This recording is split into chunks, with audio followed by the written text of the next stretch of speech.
Hello there, my very good friends. On today's wrestling news, we will tell you everything you need to know about the TNA WWE partnership. Several AEW talents don't feel comfortable with their role in the company. Some people in AEW are bothered by MJF's promo. And Malakai Black looks set to be a top star in WWE. I'm Adam Wilborn. And I'm Andy Murray. And this is the news. Okay, let's kick this one off by talking about the big story that broke, I don't know, like 6, 7 o'clock UK time last night afternoon in the USA. When we've all gone home, hence why we make the video the next day. Thanks, guys. 9 to 5, baby. Well, 8 to 4 or something like that. But whatever.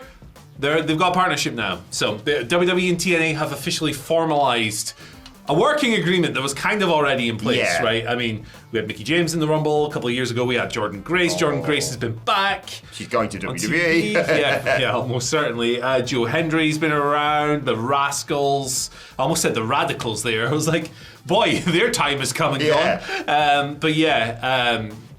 People have already crossed over, but now they've made it official because they sent out a big press release sent straight to the inbox. I'll read you the key paragraph from this. The agreement will enable talent to garner additional exposure across key WWE and TNA programming, including weekly flagship shows such as NXT, which airs live on the CW, and TNA Impact, select premium live events, and TNA pay-per-views, in turn bolstering their in-ring development with exposure to world-class talent and coaching. So, short version, TNA people will be going over to NXT, NXT people might be going over to TNA. And this is like 2 days out or a day ahead of the Genesis pay-per-view this weekend, where Joe Hendry is fighting for the world title, and he might win that as a big beneficiary of the existing kind of working deal stuff. So look, multifaceted this, right? Multifaceted. I will absolutely watch the hell out of Mike Santana versus Obafemi. Oh, yes, please. Or Masha Slamovich versus Stephanie Vaquer, or Julia, or whoever. I'll watch all those matches. They'll be great. Josh Alexander. Yes, please. Versus Nathan Fraser. I don't know. Name matches. There's lots of cool possibilities. I think they'll be really good. I think it'll be really good for people who are already in NXT. Need more reps, need to get on TV. It'll also be good for the NXT product because if you add a guy like Mike Santana to that every now and then, oh my God, does that go up a notch, right? Wrestling history. Wrestling history tells us that these partnerships don't always work out for the promotion that is not WWE. Look at the territories. Look at every single territory, ever. Just look at them all. Look at the UK indie scene. Look at Evolve. There's countless other examples along the way.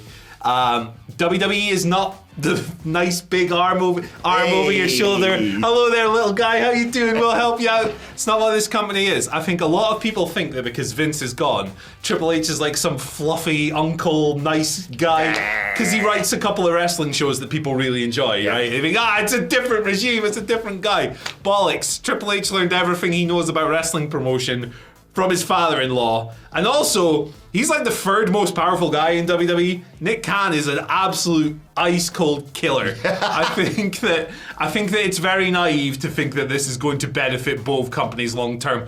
From a WWE standpoint, it's absolutely phenomenal. Yes, absolutely. But from everyone else, yeah, we'll wait and see on this one. I think from a wrestling fan standpoint, it's exciting because, like you say, that door's it's already been ajar. It's now been flung wide open for this talent exchange. The bidden door. Very nice. It's not forbidden.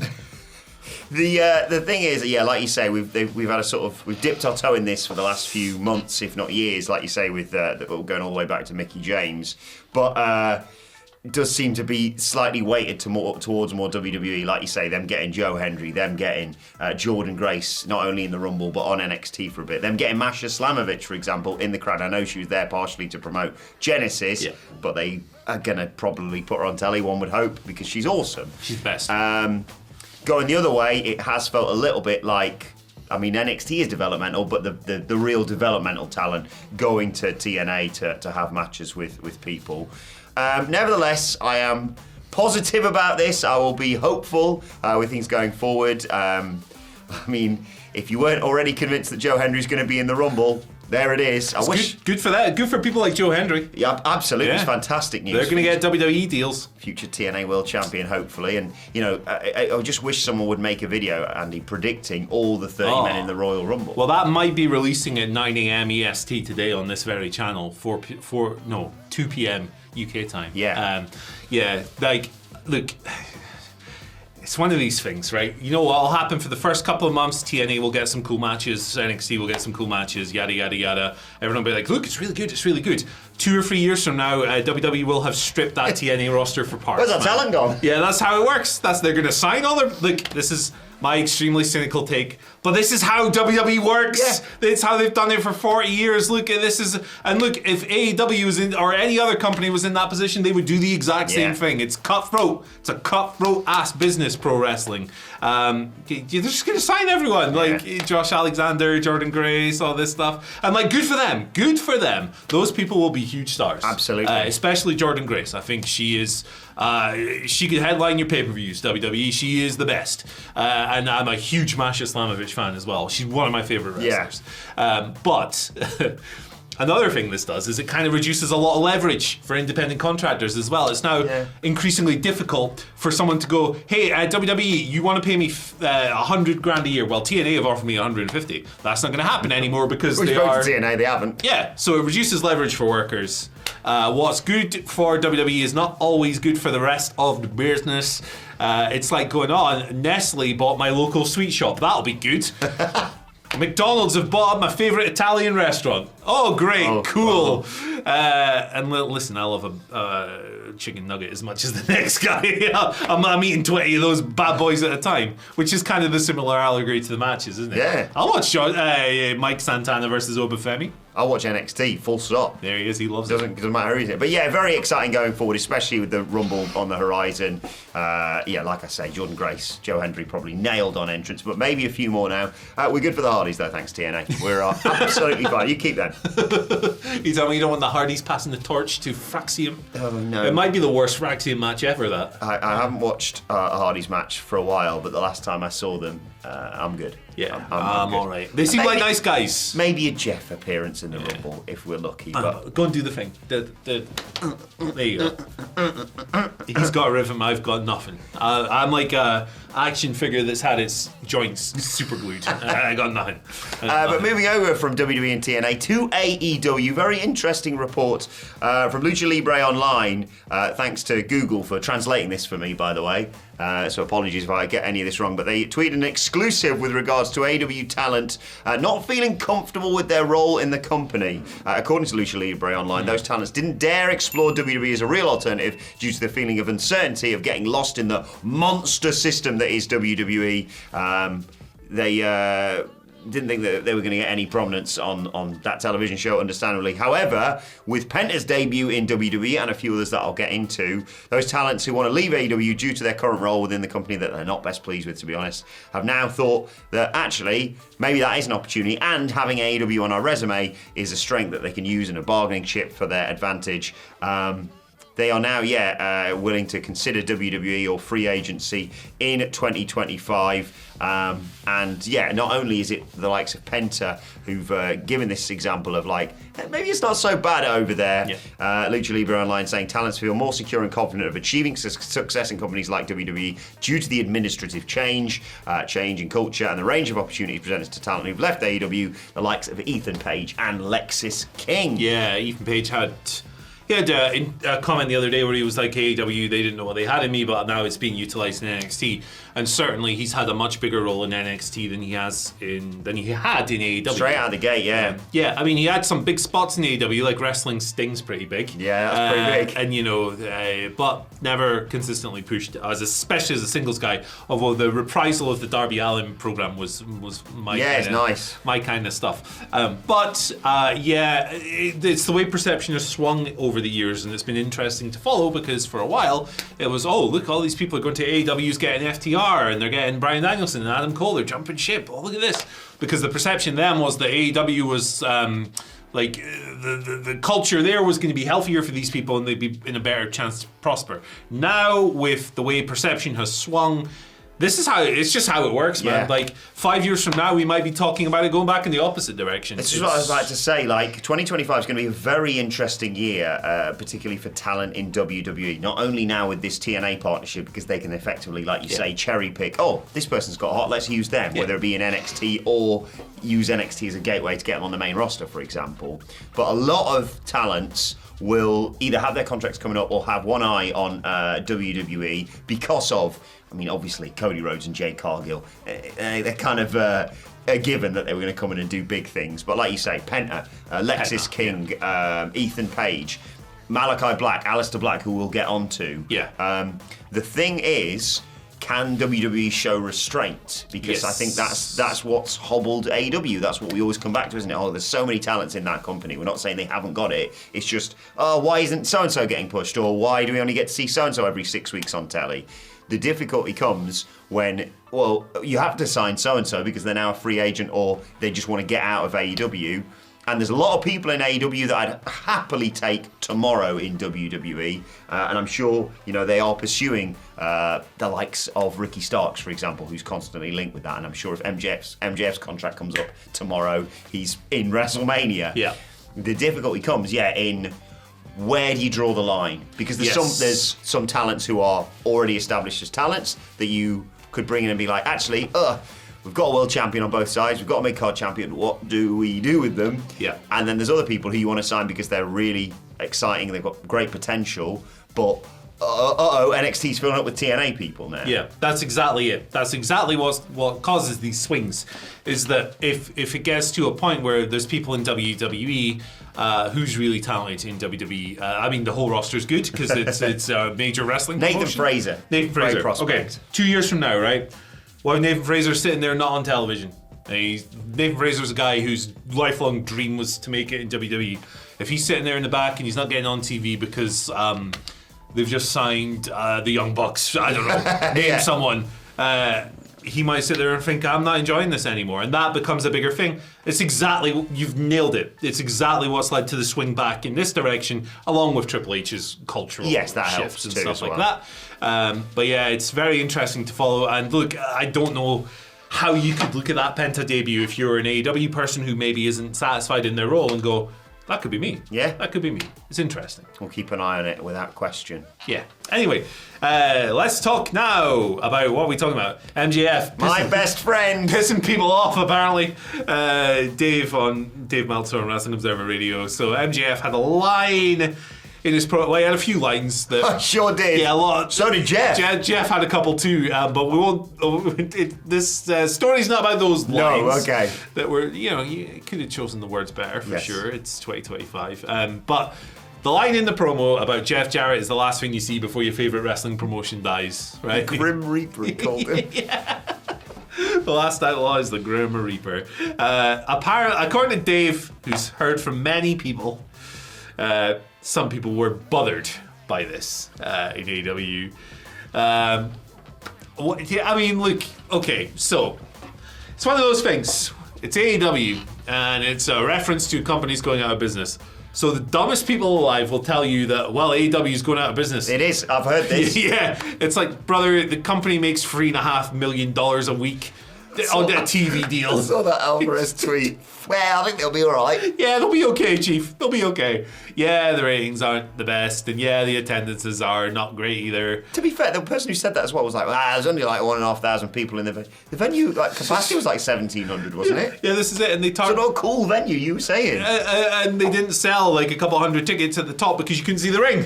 Yes, restrictive. It was Andrew J. Brady Music Centre, I think. Yeah, that's right. It's cool. I wanted them to go back there. I know they're doing Collision, obviously. 100%. So, you always get the old, they're going out, it's nonsense. They're not going out of business. They could have 3 people in attendance for the rest of the year and they'd be fine. It wouldn't be good, but they'd be fine. Exactly. It's a TV rights business. Look, WWE would not be profitable without TV rights. AEW would not be profitable. It's how the business has evolved over the years. So you could say that it's maybe a little close to the bone when you're in a building with 1,500 people, but apply a little bit of context. I think that feeling a bit bothered by it is, look, it's wrestlers, they all have different perspectives, but that seems a bit silly to me. It's an MJF promo. How are you getting wound up by this unless it's aimed at you? Like, I really like the MJF less so the Jeff Jarrett response. Sure. But I really like the MJF promo on Dynamite this week with the Grim Reaper stuff. And it's tasteless. I'm not saying I endorse it, despite the fact he's my best friend. But like the Karen Jarrett stuff, it's glimpses of like the old MJF. Like you could sense he was eager. It was like somebody he wanted to get his teeth into. I found, during certain parts of the last couple of years of MJF, sometimes you're like, oh, you're working really hard for this, but you don't really feel it. When he gets that growl in there, or when he just don't interrupt me, sorry. I got a little bit worked up there, and then proceeds to just 2-foot Jarrett in the promo. I think it's really good stuff. I tell you what, I will take 200 Grim Reaper comments over one Devil any day of the week. Yeah, absolutely. Any day of the week. Brochachos. And it is kind of true, so let's... TNA's not dead, it can't die, it will never die. WWE, to circle back to it, could take all of their talent and somehow it would keep going. Yeah. It will never, ever, ever die, TNA. It'll be here after the WWE and AEW. TNA's ownership owns their TV station. Yes, that helps. But I don't understand getting worked by all that and getting concerned by it. It just seems preposterous. Yeah, it's a bit silly. A bit silly to me, but... You know what's not silly? What? We're doing a bit of a viewer survey at the moment. Oh, yeah. So if you've got 2 minutes, you'll find the link in the description down below.